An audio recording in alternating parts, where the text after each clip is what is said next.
Is this some kind of joke? What do you hope to achieve with this? Why not enjoy sleeping outdoors? From the phone, I could hear my mother-in-law Kathy's mocking voice. How could she drag her grandson into such a mess? I sighed inwardly. Fine, we'd just go home. But Kathy was about to face an ordeal she never expected. My name is Meg. I'm 37 years old and work at a very ordinary company. Tom, my husband, and I have been married for 12 years now. Time flies. I first met Tom in our university club.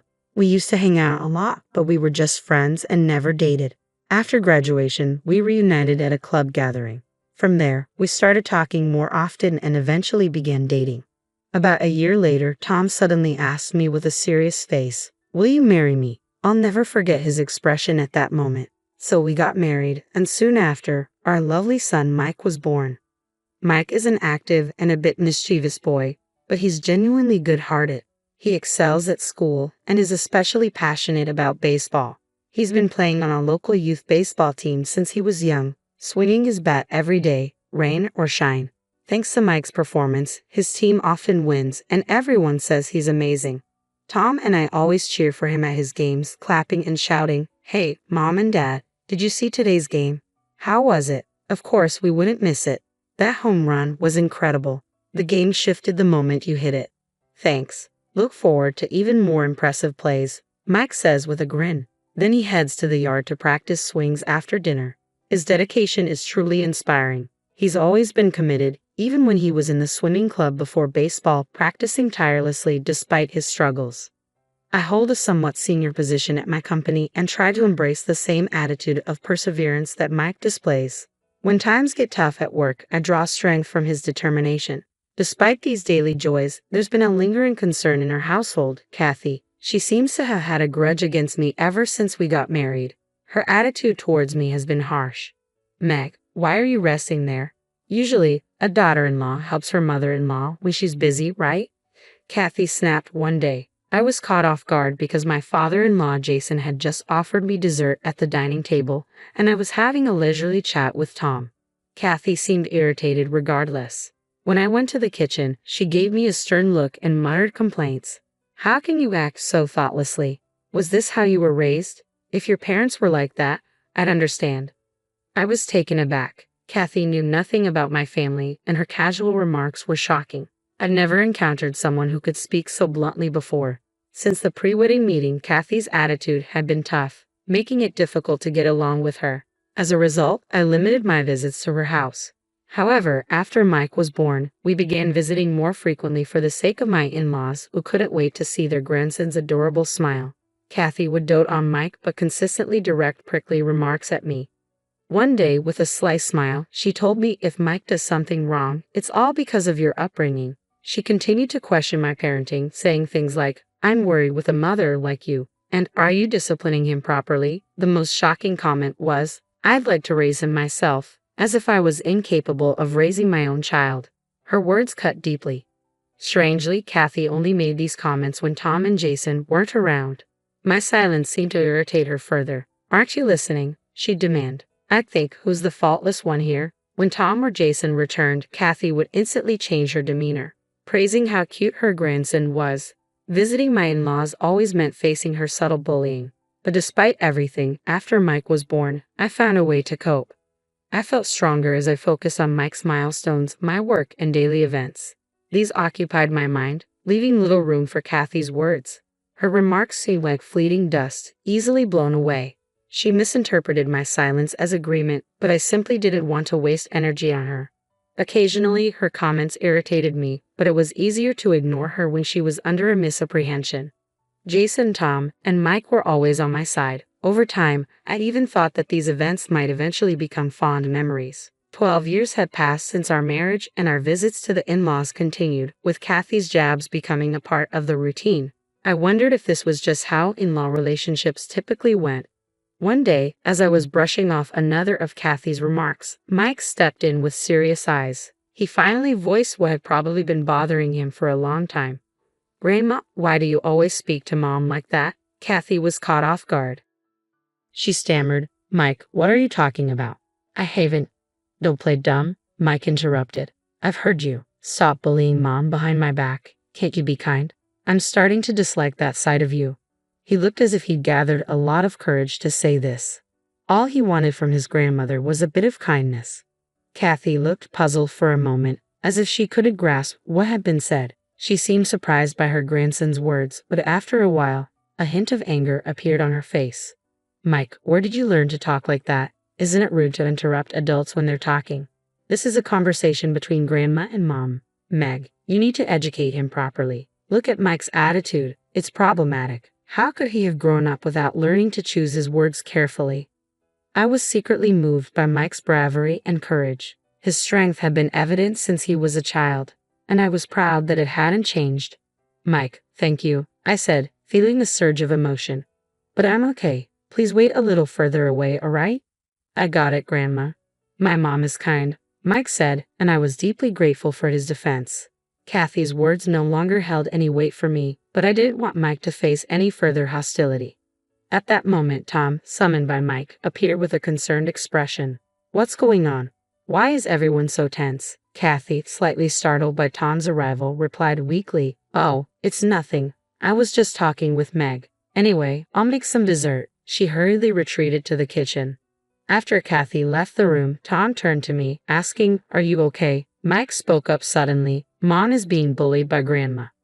I rushed to explain, trying to avoid going into too much detail, but realizing Tom would worry if I didn't come clean. I shared how Kathy's harsh remarks had tormented me since we got married and revealed that I had secretly recorded some of her verbal attacks over the years. Tom was visibly shocked upon hearing the samples of the verbal abuse I had endured. Why didn't you tell me sooner? He asked, his voice filled with regret. I'm sorry I didn't realize this was happening. I'm truly sorry for not standing by your side. It's okay, I reassured him. After Mike was born, I was so occupied with daily child rearing and housework that I hardly thought about Kathy. You've done really well in such circumstances. Thank you, I added. I've been enjoying watching Mike grow up and haven't been concerned about the bullying much since becoming a mother. I never realized how strong you've become, Tom said, looking at me with admiration. No matter what happens, you can still smile. Oh, stop saying things like that, I replied, laughing lightly. We reminisce about the past with fondness.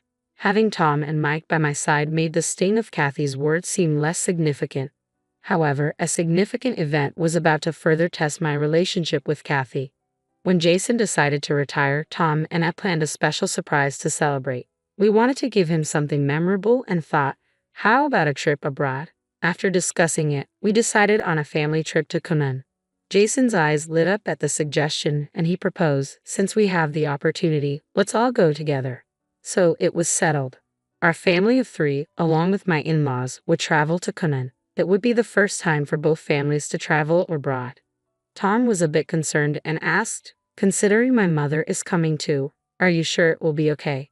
I reassured him, saying, if we manage our time well and do activities separately when needed, it will be fine. We'll have a fun trip. In reality, I hope to spend minimal time alone with Kathy and, above all, to ride the positive vibe of the trip to create good memories. I was taken aback by Kathy's enthusiasm while planning the trip. She was incredibly excited, pulling out brochures and constantly suggesting places to visit. I questioned whether it was appropriate for her to make so many decisions about a trip that was meant to celebrate Jason. Jason, the true guest of honor, was genuinely kind and smiled at his wife's enthusiasm, doing his best to accommodate her wishes. Seeing his supportive attitude, I decided to respect his feelings as well.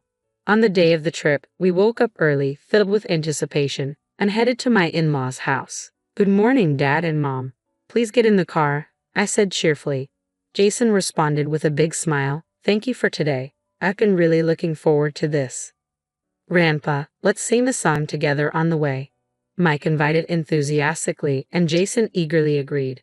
I quickly took a seat on the opposite side of Mike, and the 3 of us settled into the back seat. Kathy gracefully occupied the front passenger seat, while Tom took the wheel, ready to drive safely. The seating arrangement seemed ideal for a comfortable ride to the airport. The journey was smooth with no traffic congestion. We chatted, sang, and soon arrived at the airport with some time to spare. We decided to explore the airport, which had many shops and an observation deck. Mike, who loves watching airplanes, enjoyed the view from the deck.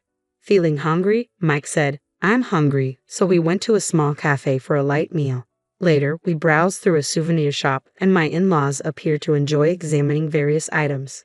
As our flight time approached, we began making our way to the gate. On the way, Kathy suggested, Meg, do you want to take a break? I'll watch the luggage. Why don't you go to the restroom? It seemed like a good idea, so I asked Kathy to keep an eye on our bags and took Mike, who said, Mom, I want to go too, to the restroom. To our surprise, the restroom was crowded, with even the men's room having a line. The unexpected situation made me laugh. Kathy, upon hearing about the crowd, quickly offered, I'll watch the bags, so you guys can go too. Tom and Jason decided to head to the restroom as well. It seemed Kathy had already used the restroom and was willing to wait for us. After using the restroom, Mike and I returned to where we had left Kathy, but despite searching, we couldn't find her or anyone else. I felt a wave of panic as I tried calling Tom, but my calls went unanswered. I was bewildered. Had they already gone to the boarding gate? The absence of our luggage only added to my confusion. Was it stolen? I didn't know what to do and felt a surge of anxiety. Just then, I received a call from Kathy. Hello, I answered. Kathy's voice came through with an unsettling cheerfulness. Where are you? I asked, trying to keep my voice steady. Kathy laughed and said, There's no need to tell you, Meg. I just want to enjoy myself with my husband and son. You two are just in the way. I was stunned. Wait a minute, this has to be a joke, right? My voice shook with confusion and growing anger. Your luggage? Kathy said casually. Oh, I think I threw it somewhere. Her tone was flippant. Panicking, I glanced around and spotted our luggage hidden under a chair nearby. Is this some kind of joke? What are you trying to achieve with this? My anxiety shifted to frustration. Oh, calm down, Kathy said dismissively. I've made sure your wallets and passports are safe. How about spending the night on the streets for fun? She laughed heartily. Where's my husband? I demanded. Tom would never allow this. Mike couldn't wait to get on the plane, so he went to the boarding gate with you first, Kathy replied, as if it were a game. That's why I had to make you rush and sit apart. I thought he'll notice right away. Her voice conveyed an unsettling sense of enjoyment. Fury and shock overwhelmed me. I couldn't believe Kathy would go so far, especially involving her grandson. We're going home now, I said, my voice heavy with defeat. Sounds good, Kathy said cheerfully. I'll pick out some souvenirs for you, of course, on your credit card. With that, she hung up, clearly believing she had the upper hand. I never thought it would come to this, but I knew she'd get her comeuppance soon. After hanging up, my phone vibrated with a WhatsApp message from Tom. Are you okay? I can't see our seats from here. I quickly explained the situation. Kathy had tricked us, and now we couldn't board the plane. Tom responded immediately, seriously. What happened? I provided more details, and he seemed genuinely flustered. I can't believe this, but okay, I'll come down right away, Tom said, his voice a mix of disbelief and determination.